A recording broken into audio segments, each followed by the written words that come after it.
This is the second iteration of the Close Distances reading series. I named it all by myself. And then James Loop, our wonderful studio manager, said that I should write a description. So I will now read you the description. Close Distances, the Belladonna reading series for fall 2021 and spring 2022 is an experiment in collaborative curation. A series of guest curators will bring in their own political priorities, aesthetic sensibilities, and communities. Close Distances offers a chance to explore how collaboration can close the distance between geographically far-flung readers, curators, and audiences. And I think we did discover in the green room that we're in a variety of places, New York, Northampton, California, and I believe you said the Kingdom of Detroit. Correct, the Kingdom of Detroit, yes. And yeah, so while also bringing our distances, which is to say our differences close enough to reflect. This is that's my little spiel. And I wanted to say a big thank you to the readers and to the audience. Thank you for coming. I like that people are just like, we're popping on at the beginning of this and turning off your mics. It feels good, it feels warm. And I know that it can be hard to warm up the Zoom.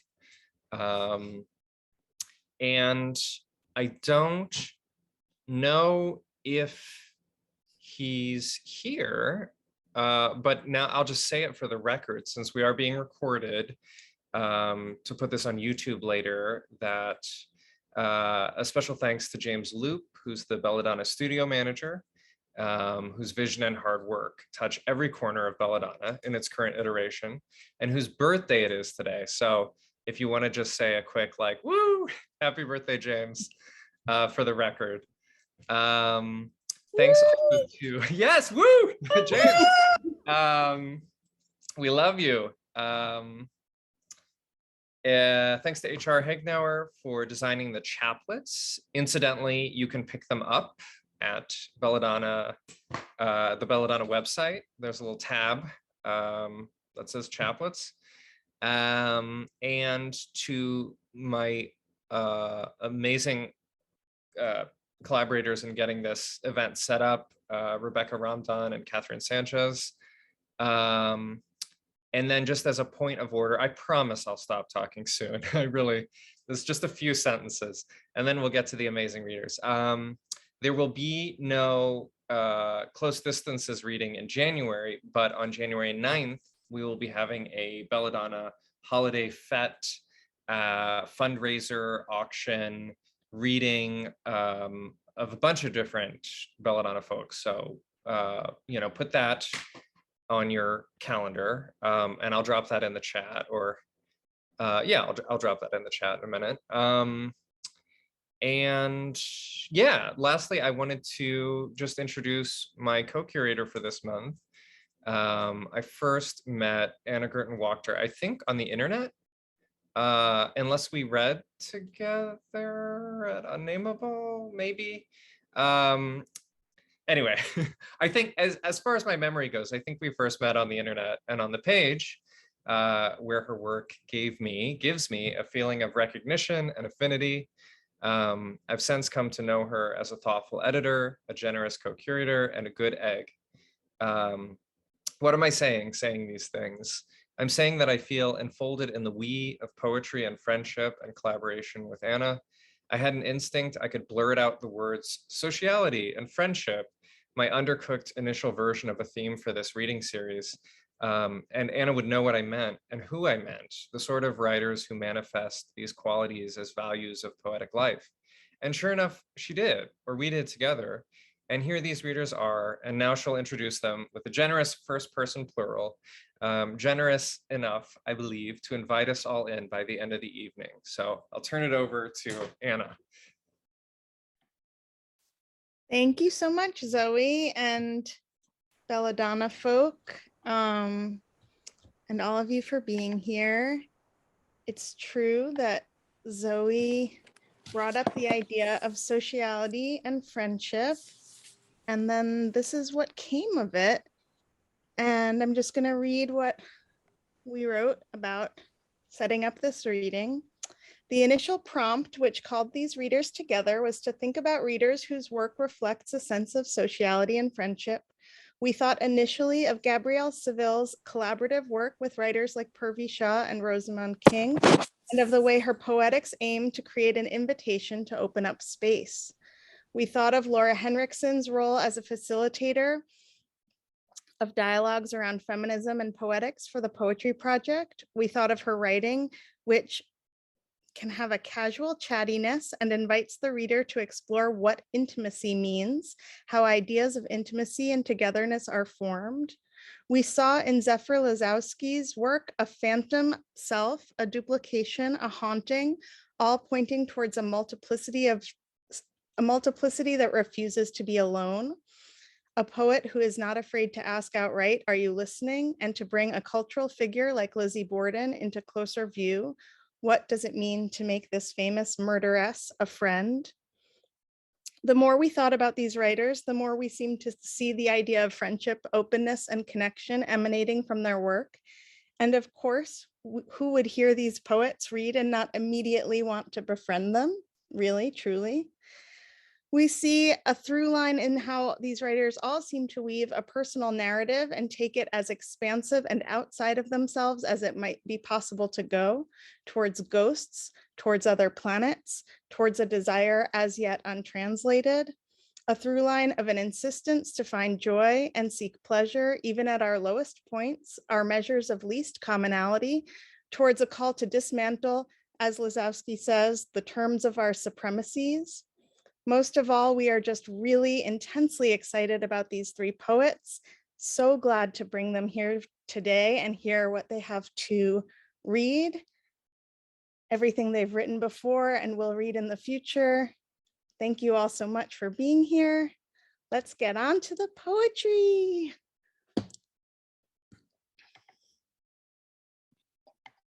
Thank you so much, Anna. Thank you so much, Zoe. What an incredibly beautiful, grounding, inspiring frame.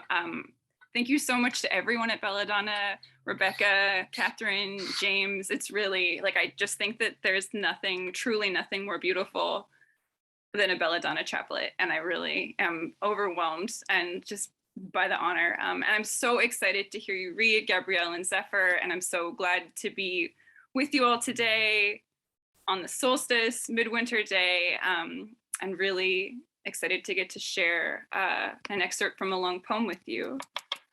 I'll put a link to my reading in the chat now, should people feel called to follow along there. I think the only thing I need to offer by way of like brief introduction to this excerpt to this long poem called Laura's Desires is that it began in through an extended engagement with the film Variety, Betty Gordon's 1983 film Variety, which follows a woman named Christine who gets a job selling tickets at Variety Photoplays Times Square Porn Theater in the 80s. But I think that's all I need to offer to introduce you to the text.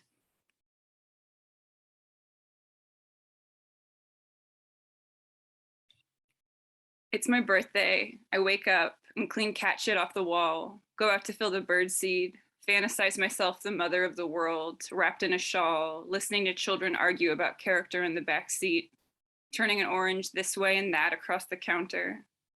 I text my friend, I am grateful for the cat shit's reminder that I am blessed to live in service, which is true.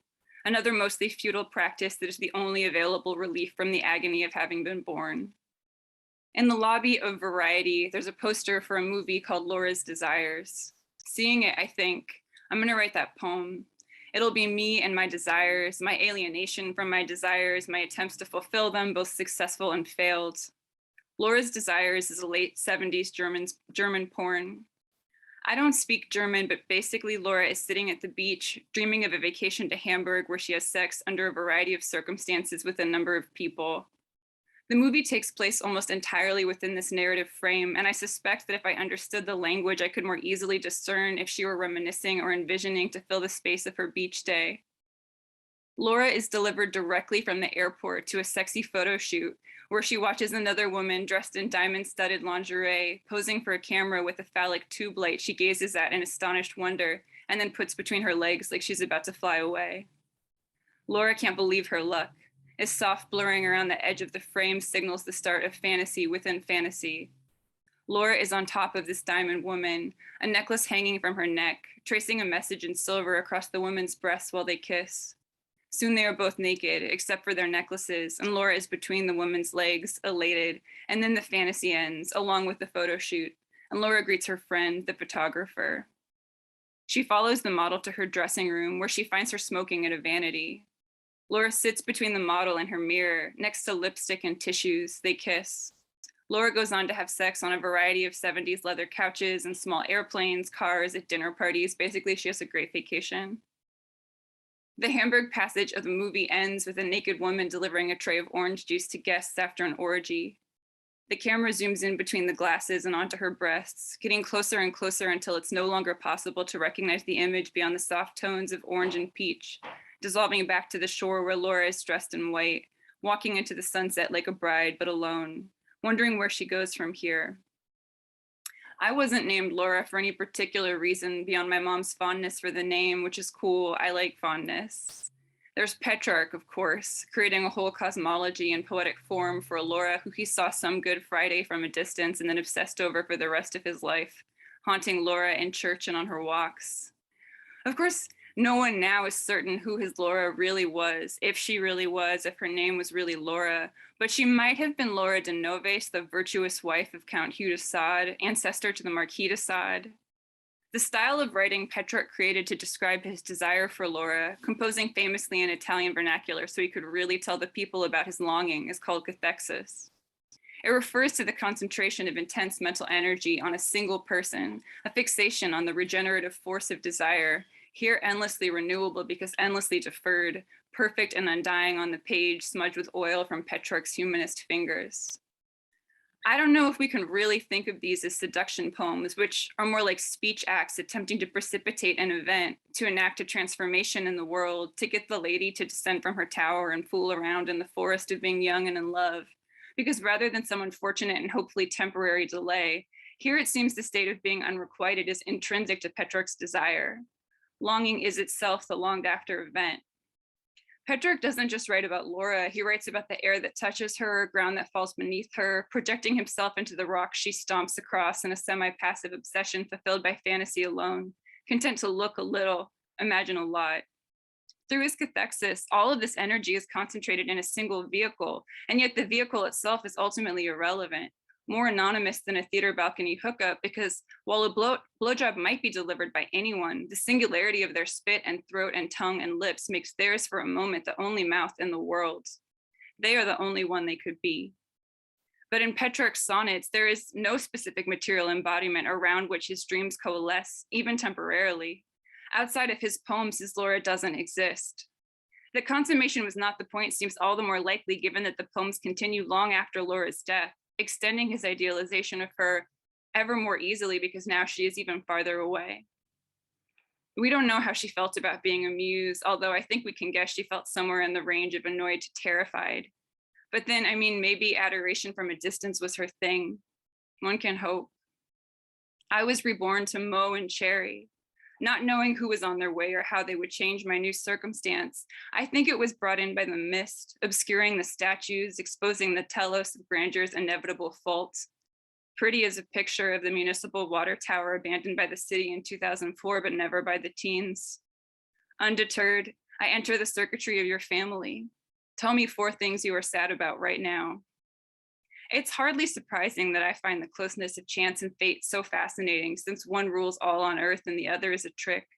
The fact that your name, your birth, your social position in a global historical network are all random vagaries, that's one thing. And then it's a whole other story that this is also true for everyone you love and everything they do. Simone Weil describes this challenge to know that love in the world is born of the most unstable circumstance, living, and to love inside it nevertheless, as God would, regardless of love's object being constitutively arbitrary and fleeting. She writes, "The only good which is not subject to chance is that which is outside the world. The vulnerability of precious things is beautiful because vulnerability is a mark of existence. The destruction of Troy, the fall of the petals from fruit trees and blossom. To know that what is most precious is not rooted in existence, that is beautiful. Why? It projects the soul beyond time. The woman who wishes for a child white as snow and red as blood gets it, but she dies and the child is given over to a stepmother, end quote. Most people I love, including the dead I've never met, share a concern for what's outside the world, sometimes calling it truth or God or antisocial sex or the end of settler colonial capitalism projected beyond time. For Vey, the mother who dreams dies, but before she dies, she gets everything she ever wanted, and that doesn't die with her. We are not infrequently permitted to glimpse beyond this world from right here, deep in its stuff, people and plants and animals holding on, both part of the net and making the net. The mysticism of bodies mid-cooking, cleaning toilets, fucking, talking to birds. I have never known what spirit means, but I have often wished I could take breath work more seriously. I imagine my breath with the perfection of serialized narrative, a world sustained by half its life consuming carbon dioxide and expelling oxygen, the other surviving through taking that oxygen and creating carbon dioxide. Independence is a lie. I would choke on it. But then whenever I try to focus on my breath, it's like I forget how. The rate of my inhales increasing to meet my permanently elevated heart. Or I just get bored and start to look at the internet, trying and failing not to measure myself against others. A friend and I once talked about the unparalleled pleasure of hearing someone say your name in another room, speaking about you to someone else. Not overhearing an entire conversation of which you are the subject, which I think is distinctly unpleasurable, but just some small fact stated like, oh, that mug is Laura's. We guess that the satisfaction begins in feeling confirmed in your continued existence in someone's life, even when not literally in their presence, and somehow knowing that you live in someone's mind is proof that you actually live in the world at all. I remember reading Vey on the train while moving through a particularly shattered period of my life. I couldn't eat anything, could hardly speak. My skin was so dry, everything I touched cut me, like my body was trying to become the wound I felt like all the time.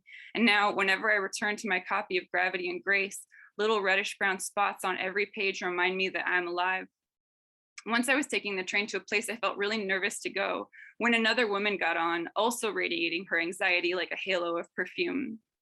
As if our vulnerability magnetized us to each other, she sat by me and we started talking, which was not my normal way because I'm not friendly.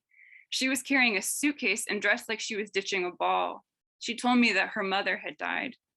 I don't think at that moment I knew where to begin to tell her that I feared I was disappearing more with every breath I took, but I think she got it anyway. We came as close to clinging to each other without touching as was possible across our warm plastic seats. I do not think I would recognize her if I saw her again. But if I hadn't found her in that moment, I know the pressure hanging over me would surely have driven me under, eardrums popping in my skull. Permanence and intimacy is an unnecessary goal, since each intimate exchange in some way forever alters all participants, regardless of what shapes they go on to maintain between them. Lord, I know she texts me, an attic light, a month, the day we spent chewing flowers into paste, the city, our love for it, brushing ashes from our neighbor's shoulders with a feather, as brothers then. At different points in my life, having my own bedroom has meant different things to me. The low-hanging vortex that bumps against my nightly forehead. Lord, I know she waits me, dropping each amethyst as a proverb from her hand. I like your horse, your earthbed, your dark-eyed boy, your bottles that glitter with the sun. You said meet me at the gate, but gate to where? Any illusion can undo you if you want to be undone. An old dear friend, a thing for which there are no words. Burning is one way to clean, yes, but sometimes mess is better or best. Can tears ever truly be wasted? I mean, it's not like I'm gonna run out. In her essay about making a documentary on Vey, Fanny Howe describes the feeling of absurdity in being anywhere, the requirement to always be somewhere so long as you live. Since birds are here, they might as well sing and fly. Since I am here, I might as well take a long time to process my feelings and to do so under your casual gaze, to research movies as if in narrative form I will find some adequate propitiation. In 1982, a year before Variety's official release, Betty Gordon screened it at the Barnard Conference on Sexuality in a workshop entitled Pornography and the Construction of a Female Subject. Some of the guiding questions of the conference offered in the steering committee minutes, which had been compiled as part of a diary of a conference on sexuality, a booklet intended for distribution at the event, but instead confiscated by Barnard administration the day before, included, what does sexuality mean? How do we define it? How can we put on a conference if we haven't defined it? Have we approached it too narrowly, treating it as a thing apart from the whole of women's lives? And is it possible to have a value-free space? Can sexuality ever be discussed apart from values? And what is the status of pleasure in feminist theory and analysis, and in the social world in which women live? What are the obstacles to autonomy and pleasure? How do women attempt to get pleasure? And one of my favorites, not from the official meeting minutes, but from a note one of the committee members whose handwritten name I can't decipher: must autonomy and nurturance remain split? The conference, which focused not only on sexual violence and its consequences on the lives of women, but also on sexual pleasure and the conditions under which it might be attained, radiated controversy that stretched out in advance of and well after the conference itself. At that moment in the history of feminist theory and practice, a sort of moral debate burned through feminist discourse around BDSM and pornography, both practices understood by radical feminists to be fundamentally misogynistic. A group called Women Against Pornography, or WAP, protested the conference, which was entirely predictable, despite the planning committee's stated attempts to avoid making any inevitably controversial direct statements of values like pornography is good or pornography is bad. The WAP protesters wore shirts that read, "For a feminist sexuality" on the front and "Against SM" on the back. At the time of this writing, WAP does not mean Women Against Pornography, it means Wet Ass Pussy, thanks to the intervention of artists Megan Thee Stallion and Cardi B. The summer of its release, their gorgeous and obscene single, WAP, blazed the city with its ubiquity, its looped sample of Frank Ski's 1993 single, Whores in This House, echoing from every car, its litany of directions on where to spit, swallow, drip, blasting from every T-Mobile storefront. It's not like 1982 is pure speculative memory or anything, it's still present. And so the response to the single, of course, also included some moral terror. Even old ass Snoop Dogg had some shit to say about a woman's secret Nile jewel, which Offset responded to with like, actually, this is none of your fucking business. But it's so dumb that Offset had to respond at all, like Cardi's public permission to be a slut. I remember when Nicki Minaj's Anaconda dropped, and before the video, feminists on the internet were so excited about what they perceived as a reclaiming of the objectification that is the foundational premise of Baby Got Back, the song's defining sample. But then when the video dropped, suddenly it was like this great betrayal, and Minaj was accused of reinforcing the objectification of women by performing and marketing it herself, a woman. It was, once again, some white feminist puritanical bullshit. The impulse to punish and silence a song or a celebration of desire, the pleasure of a wet ass pussy, remembering that a pussy can, like sex, be whatever the fuck you want it to be, is constitutive of the system of anti-women violence and absolutely not a way out of it. This is part of what I think the Barnard Conference was hoping to address in asking about the status of pleasure, and asking not just what sexuality is, but what sex is. I feel a deep appreciation for the question on the possibility of evading evaluation totally. I mean, even here, when I'm like, what if we stopped devaluing powerlessness? And what if we stopped devaluing doubt? And by we, I mean, of course, am I not just offering an alternative model of valuation? What do I do when I'm not evaluating? On the car ride back from meeting Morgan's mom, I remember we talked about my anxieties and fears around being in an open relationship, my unfortunate capacity for, even tendency towards jealousy.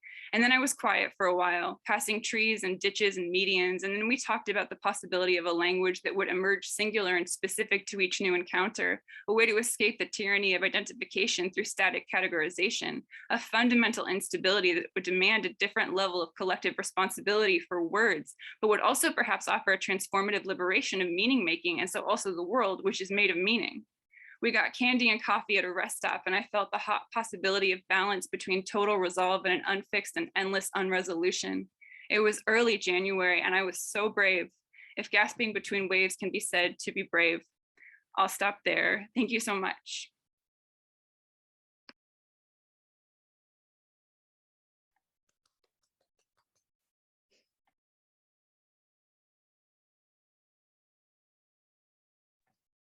Thank you so much, Laura. That was amazing. Yay. Love to hear it every time. Next up, we are going to hear from Gabrielle Seville.